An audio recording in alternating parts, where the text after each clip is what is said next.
All right, welcome to the Coffee Talk segment of the channel. This is where we just sit down and talk over some coffee, man. We talk about what happened for the week. And man, we got to get into a few things. We got to. Everybody's got their own perspective on stuff, but so do I. So we're going to get into it. We're going to talk about it, stick through the video. Make sure y'all like and comment through this video, all right? Hit the like button on the way inside.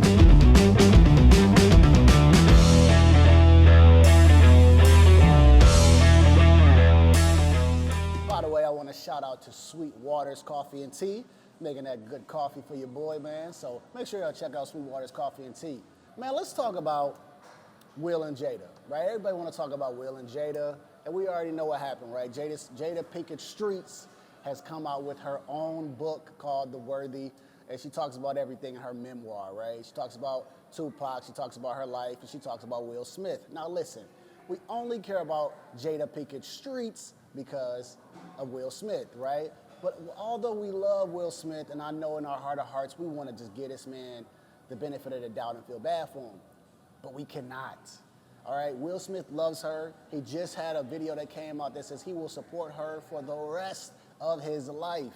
And you show up and love somebody for the rest of your life, even when you don't agree with them. Jada's the best friend I have ever had on this planet. So we all know people like this in our everyday life, and we call them simps. We say, hey, they need to get out this relationship, and y'all don't feel bad for them.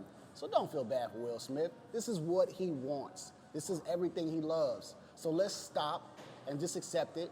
And no, we do not want that Will and Jada love. I do not want an entanglement. I do not want that toxicity from Jada Pinkett Smith. This is the worst example of love and black love that we have, right? So this is all I gotta say about them, and stop trying to champion Will Smith. He is the king of simpy simps. I'm sorry to say it, man. So again, the lesson here for the Jada and Will situation, for my men. You have to pick the right woman. Because the right woman can be your biggest asset or biggest liability and your biggest headache, dog. Like, let's just be real. So just be careful about these women that you decide to choose. Look at all the red flags in the beginning. They will be there. We just have to take a second, take your emotional mind off, and look and see what she tells you. Same thing for a woman. But see, with Will Smith, all the red flags was there. She told him about Tupac and how much she loved him. She was making sure that Will didn't feel much of a man. It was all there. So just make sure y'all look at all the red flags and make sure the person you choose, if that is the person you're gonna marry or whatever, have kids with, they gotta be the right person, all right? All right. DJ Envy and Cesar Pena. Boy, oh boy, this has gotten messy real fast. So if you don't know, I'm gonna just give you the quick summary, right? So Cesar Pena is a partner of DJ Envy. They have been doing real estate over the last few years, and they created not a fund, but they just been raising money. And they basically have raised over about, I've heard, $17 million from people, and they haven't paid people back. So now this has been called the Real Estate RICO from Rick Ross, and DJ Envy is right in the smack dab middle of this whole thing. Now, Caesar, man, if he took money, I wasn't privy to it, nor did I even know. Just came, or the feds just but I came do and raided understand how people feel. Of electronics and everything, so now the feds are definitely involved. If y'all don't know, Friday's episode, DJ Envy was somewhere.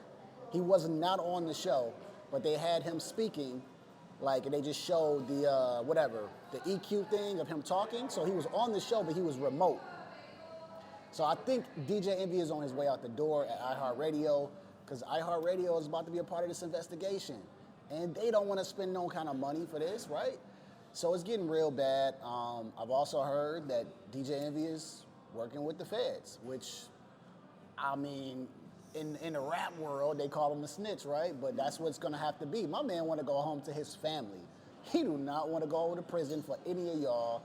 And I don't know, man. I'm kind of reserved on this. Do I think that he's guilty?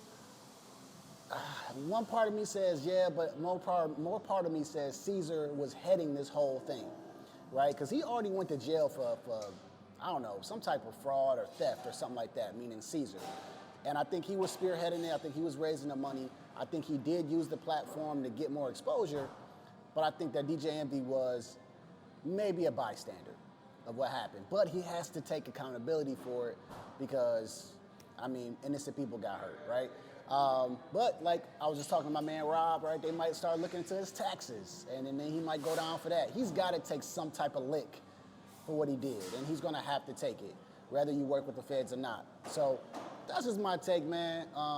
You know, DJ Envy going down. Cesar Pena for sure has to get the whole end of this stick, because he was out here finessing people left and right. And his wife, oh, y'all not talking about his wife. His wife went on the interview and literally threw Cesar up under the bus when they asked her, where's the money? She said, that is a Cesar answer. His wife is on his way out the door. I do not believe that she gonna stay around for longer than a year. She's gonna be gone, so Jennifer Pena is out of there, and Cesar's gonna be in that jail cell by himself with his new boyfriend. So anyways, we're gonna go on to the next topic, and I'll enjoy this coffee. Cheesecake Lady. Right, shout out to Kevin Wesley, also made a great video, and I did not even know I was in that video. He used the short and put it a part of his video compilation. So shout out to Kevin Wesley, great channel.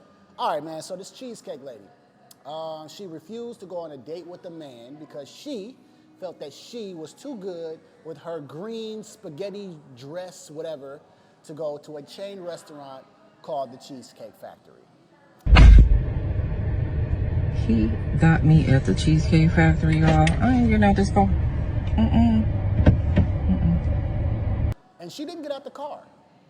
But my man Show took her home. He took her home. He said, you will not pass go. You do not collect $200, and took her black self home. So what's the lesson in this, right? Ladies, listen, it's not about the date, okay? It's about the experience. If the man is willing to take you out and spend the money, you go wherever he say go. Now, if he asks you for a suggestion, for sure, you put that suggestion out there. But listen, a date is just a date. Don't ruin your one chance to never have any more chances, right? And here's what we're gonna get to in this video. He mentions that he was gonna take her to a nice steakhouse, but she was an hour late. So they couldn't make their reservation. So he took her to the next best spot that he knew, which was Cheesecake Factory. Now, she ruined her entire opportunity because she wanted to be entitled, because she thought that she was too good for something. And let me tell y'all something. Y'all ain't too good for nothing, all right? Y'all need to stop acting like y'all some millionaire, billionaire, high status people. Y'all are regular people. You ain't too good for nothing. So she ruined her opportunity to go to a second, third, fifth, and 10th date because she was too good for the Cheesecake Factory. And she's not. This is an average woman at best, okay? And she wants to go to some high-scale restaurant. Cheesecake Factory is expensive. You get yourself a meal and some drinks, that's an easy $100 meal, all right? So the Cheesecake Factory lady is now at a loss. And she also made a video trying to, bring out her piece, and she's all mad at what people think. This is too bad, but this is the example of how women think today. Some women, not all women. There are some very great women out there. But to y'all like this, that are entitled to this, y'all don't deserve nothing, okay? Y'all don't deserve nothing. I said it. Real Estate J just said it. Y'all don't deserve it at all right? Y'all just deserve to have ramen noodle dinners with a little bit of shrimp, and that is it. Y'all don't even need to go on dates if you're this entitled, right? So lesson here, ladies, don't worry about where y'all going. Don't try to be so entitled. Enjoy the experience and just be happy. Because if somebody was paying for me, take me to Applebee's. I ain't complaining. Let's go. Talked about enough garbage. Let's talk a little bit about the economy, just a little bit. It's a lot going on with the UAW and the casino strike. We're not talking about that. So let's talk about the UAW, right? It's a lot going on, man. It's been about 5 weeks. Right? We might even show a clip from a man who says, enough is enough, Mr. Sean Fain. Nobody wants to do this. We're all going financially bankrupt. We weren't even getting a full 40 hours a week since like May. And now to be handed $500 a week before taxes, it's killing it. And he's over this, okay? It's been 5 weeks. Right now, the Big Three have lost $7.7 billion, and they seem not to even flinch an eye right now. The striker workers are only getting paid $500 a week. This is not enough to sustain a lifestyle. And from what he was saying, that they haven't even been working a 40-hour week since, what, March or something like that? So we need to get back to work, man. I know it's two sides to this. It's the worker side where they want the most, and it's the economy side, which I'm like, yo, we can't continue to do this because the consumer pays the most for this, right? If that bill decides to rise up, we pay for that when we go and buy a car, okay? And we're gonna pay it. We're always gonna find a way to pay for something that we can't afford. But I really wish that we can figure this out quickly. Right now it's at a 21% increase. I'd say let's get back to work. I just say let's get back to work. But the workers are saying, hey, I want more. I understand it. I'm hoping we can come to something quick before it gets too drastic, because then it just hurts everybody else. Just like I was talking to Rob. He's got a lot of UAW workers that come and train with him, right? That money dries up in different sectors in the economy, not just the automotive space. So we got to get them back working so they can get money back in their pocket. We don't want foreclosures hitting the market, although I am a real estate guy. We don't want foreclosures and people falling behind on their car notes and none of that. So I'm sorry, man, we got to get back to work, man. I know we want the whole enchilada right now, but we got to take what we can get and work towards the next contract, because I believe that the EV thing is going to take over. And I already talked about it in my last live stream. I'm not going to talk about it right here. Go check it out. But at the end of the day, I think that the EVs are going to be the next big thing. We just need to get back to work, man. So that's all I got to say about that. Now, y'all can jump at me in the comments and say what y'all want to say. Go ahead and do it. All right. Man, what is going on with these casinos? See, I just thought it was just the UAW doing their thing and it was the WGA strike. Now the people at the casinos are striking out here in Detroit. MGM, Motor City, I think they said Hollywood Casino. What is going on? Everybody just striking out here. They're like, come on, man, we are not in the climate to be out here striking. Inflation is at an all-time high. You know what I'm saying? Mortgage rates is crazy at 8%, and now we are here striking at the casino. So now they got an issue because their contract, I believe, expired a couple of days ago. So they walked out of the casino. They out there on the streets right now in Detroit like, hey, we no longer working. So now we got to strike with the casinos. But see, here's the problem. Here's the lesson, I guess, or the perspective here. The casinos are still packed. People ain't gonna stop spending money. They gonna find a way to keep going to that casino and spending their paycheck. See, the companies are gonna continue to make money regardless. Even if they take a little bit of a Band-Aid or a pinch, they're gonna get back on track. And some people are not gonna stop working even though they're supposed to be on strike because they need that money. So I understand that Sean Fain is talking about corporate greed and all this and that. He getting y'all hyped up to feel like y'all need to go against these corporations. The companies are gonna win regardless. So we just need to find a way to get in that system and make it benefit us. And the problem here's the lesson. We gotta stop heavily depending on these 9-to-5s to take care of us for the rest of our lives. We have to find a way to just give what they got us, because they are our business partner, and help them fund our business or something else. We have to have multiple streams of income.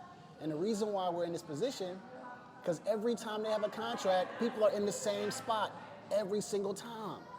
And they're gonna continue to do what's best for the company.